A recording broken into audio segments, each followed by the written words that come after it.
Olá, professor e colegas. O meu tema é Análise de Causa Raiz. Disciplina Administração da Qualidade, professor Eduardo, aluna Tamires. O que é análise de causa raiz? A análise de causa raiz é o processo de descobrir a causa raiz de problemas para identificar as soluções adequadas. A RCA parte do princípio de que é muito mais útil prevenir sistematicamente e resolver os problemas subjacentes do que simplesmente tratar sintomas pontuais e apagar incêndios. A análise de causa-raiz pode ser feita com um conjunto de princípios, técnicas e metodologias que permitem identificar a causa-raiz de um evento ou uma tendência, indo além de uma verificação superficial de causa e efeito. A RCA pode mostrar onde processos ou sistemas falharam ou causaram um problema. Objetivos. O primeiro objetivo da análise de causa-raiz é descobrir a causa-raiz de um problema ou evento. O segundo objetivo é usar a causa-raiz para entender como resolver e contornar os problemas subjacentes, bem como aprender com eles.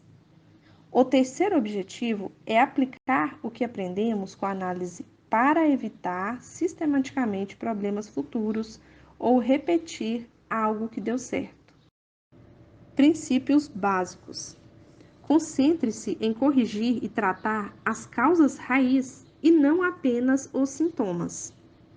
Porém, não subestime a importância de tratar os sintomas para proporcionar alívio imediato. Saiba que pode haver, geralmente há, várias causas raiz. Concentre-se em como e por que algo aconteceu, e não apenas em quem foi o responsável. Seja metódico e encontre provas concretas de causa e efeito para respaldar suas hipóteses da causa raiz. Disponibilize informações suficientes para fundamentar as medidas corretivas. Pense em como é possível evitar ou replicar uma causa raiz no futuro. Diagrama de espinha de peixe. Outra técnica comum é criar um diagrama de espinha de peixe, também conhecida como diagrama de Ishikawa, para mapear visualmente a relação de causa e efeito.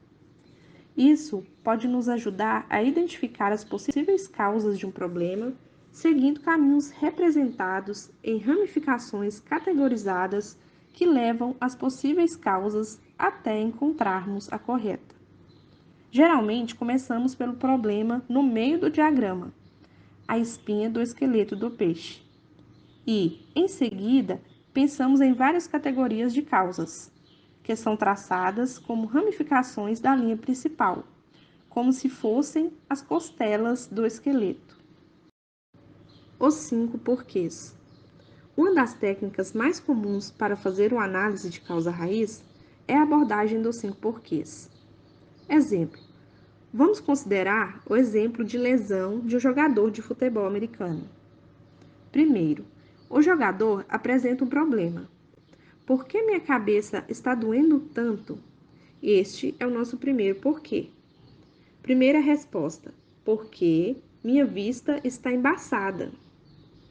Segundo porquê, por que sua vista está embaçada?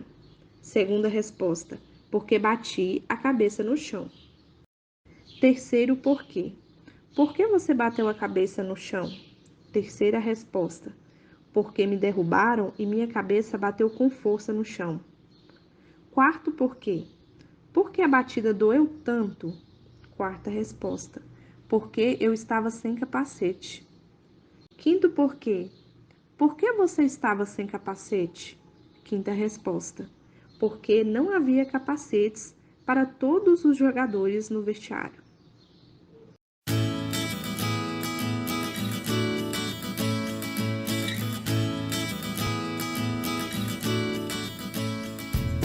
Os processos organizacionais, na maioria das vezes, são eficientes, mas isso não significa que não apresentem nenhum tipo de problema. Quando o problema aparece, precisamos identificar sua causa para que possamos resolvê-lo.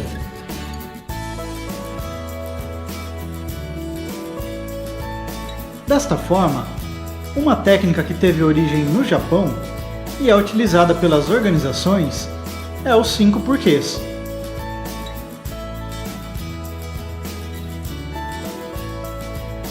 Bom, e para que serve essa técnica final?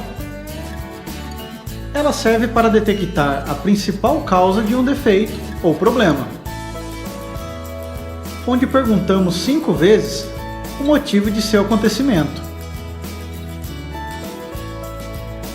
No entanto, não é necessário que sejam feitas exatamente as 5 perguntas, mas desde que se chegue à real causa do problema. Então vamos para a prática. Veja como é simples utilizar a técnica dos 5 porquês. Primeiro, imagine que um determinado produto apresente um defeito. Agora sim, vamos aplicar a técnica dos 5 porquês para entender a causa desse defeito. Nosso problema então é o produto com defeito.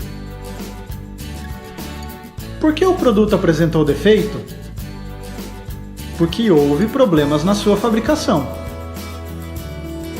E por que houve problemas na fabricação? Porque a máquina apresentou defeito. E por que a máquina apresentou defeito? Por falta de manutenção. E por que não foi realizada a manutenção da máquina? Porque o responsável não sabia sobre os cuidados necessários que deveria tomar com a máquina. E por que ele não sabia? Porque ele não recebeu tais instruções durante o seu treinamento. E também não existe um manual de instruções sobre a manutenção desta máquina.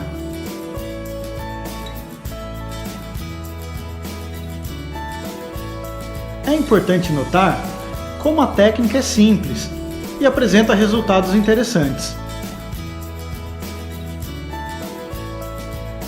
No exemplo, o problema do defeito no produto era a falta de manutenção da máquina, por um desconhecimento de quem estava operando.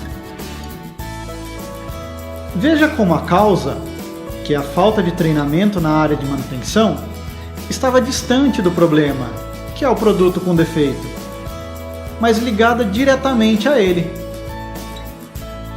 Sabendo agora onde está o problema, é mais fácil traçar um plano de ação para a sua correção. Um dos segredos dos 5 porquês é responder as perguntas da forma correta e com critérios investigativos. É importante considerar os 5 porquês como uma ferramenta que possui limitações, pois fazer 5 perguntas não significa uma análise detalhada do problema investigado. É um método muito simples, mas como sugestão, deve ser utilizado juntamente com outras ferramentas, como por exemplo, o diagrama de Ishikawa. Se você não o conhece, fique ligado nos próximos vídeos. Estas são as referências utilizadas na apresentação. Obrigada a todos.